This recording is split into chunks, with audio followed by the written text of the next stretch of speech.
I'm Kara Gothier, and this is Infertility Mental Health, episode number 2. Infertility is mentally exhausting. I know, I've been through it, and the toll it takes on your emotional well-being is significant.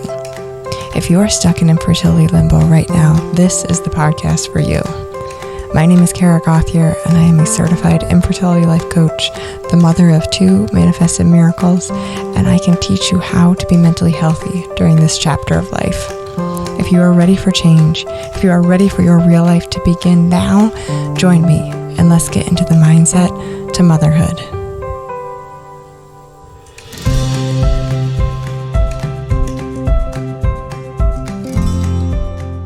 Hello there, aspiring mama, and welcome back to yet another episode of the Infertility Mental Health Podcast. My name is Kara Gothier, and I am the infertility life coach, and I'm so glad that you're here and that you have returned for another episode where you're ready to learn more about improving your mental health as you work towards your goal of motherhood. That is what this podcast is all about. It's all about focusing on how you can maintain and even improve your mental health while you're in the midst of this infertility battle. So when I went through infertility for several years before I found something that really helped me mentally get through the process and get through the slog and the decision making and all of the emotions and everything that came with it. And that's what led me to life coaching. In this podcast, I'm going to teach you all the tools that I know from the world of life coaching that have helped me significantly in the process of getting from infertility to motherhood.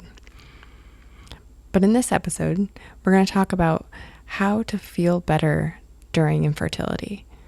And for me, I hit a point during my infertility experience where I didn't even care about motherhood or pregnancy or anything. I just wanted to feel better.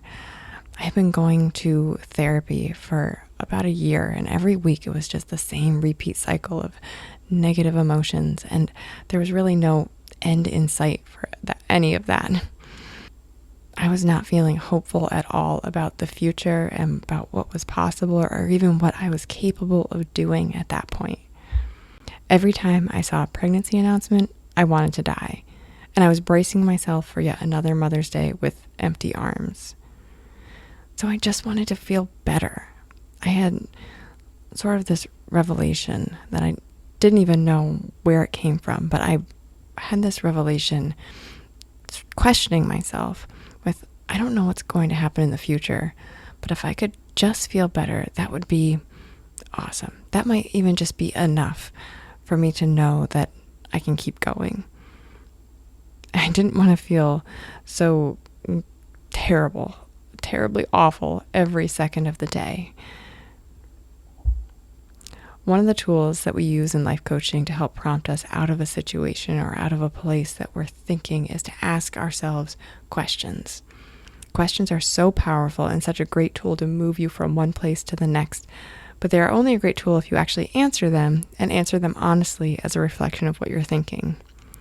So I had this thought when I was kind of coming to this realization of wanting to feel better. I had this thought of asking myself the question, would I rather be happy or would I rather have a baby? And breaking it apart, thinking of it sort of black and white like that was really powerful to put a few things in perspective. When I had answered this question before, I had this thought that when I have a baby, then I will be happy. The baby will make me happy. It will cure all of my negative emotion, and I will then go on to live this happy, magical life after that. If I could just have a baby, then I could be rid of all of the negative emotion that I was carrying around on a daily basis. But the truth of that matter is that idea wasn't true at all. The only way we can ever be happy is because of a thought that we think. And the only reason any of us ever want anything is because of how we believe we will feel in the attaining or having of it. So in the pursuit of motherhood, in the pursuit of having a baby, having the belief that the baby will make you happy is a backwards belief, because nothing external from you can ever do that. All of our thoughts drive our feelings, and all of our feelings create our actions, which give us our results.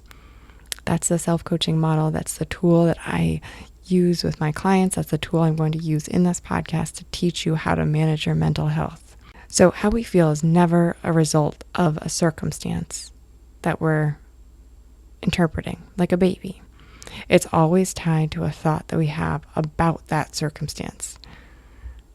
The cause of any and all of our problems can always be traced back to our thinking and how we choose to interpret the circumstances or events in our life.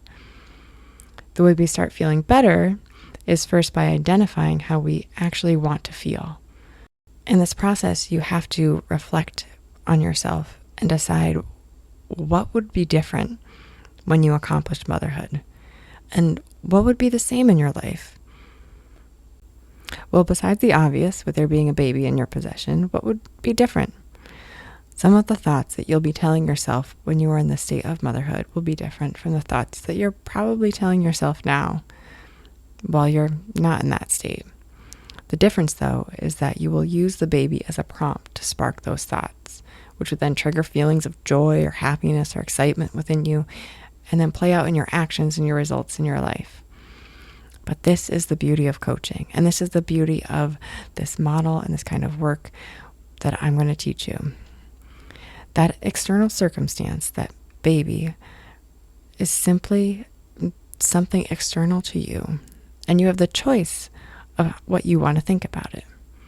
Similarly, you have the choice of what you want to think about its absence in your life. What do you want to tell yourself and believe about yourself as you're interpreting that circumstance?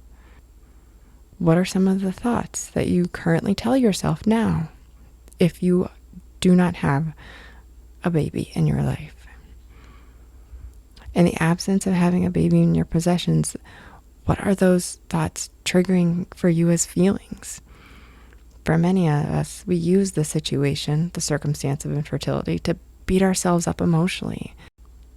We compromise what we think we're capable of and what our bodies are capable of and what our potential is and what our lives could be like. And we use that as fuel and fodder for not being nice to ourselves. And if there's one thing that this podcast aims to accomplish, is to help you stop doing that to yourself. Stop doing the negative self-talk that comes with the state of infertility. I want to help you learn how to shift what you're telling yourself so that you aren't telling yourself things that aren't true and aren't helpful for you to get to your end goal. So going back to creating that feeling of happiness, what would give you that feeling of happiness now?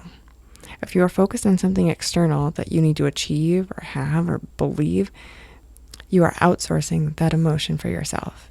You are putting all of the power of that emotion into something that you have absolutely no control over.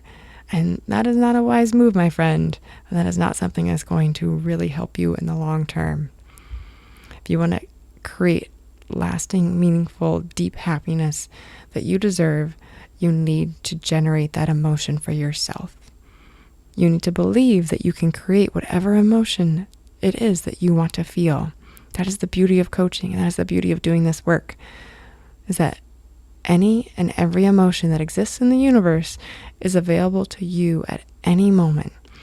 If you can create a thought that you can believe in that triggers that feeling for you.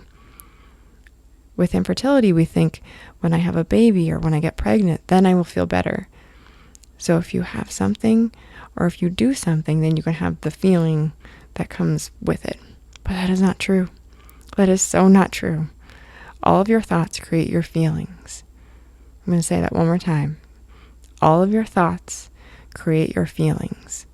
And because your thoughts are optional, your feelings are also optional. Feelings are created by us and are for us. And if we want to be excited, we can think things that excite us on purpose. And if we want to feel happiness, we need to think things that make us feel happy, and we'll experience happiness more in our lives.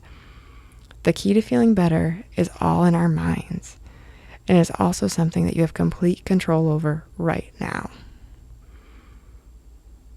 So the only thing we need to do to feel better is to know what we are feeling now and to know how we want to feel in the future, and to generate thoughts that we can believe that will help us feel that way in the present moment.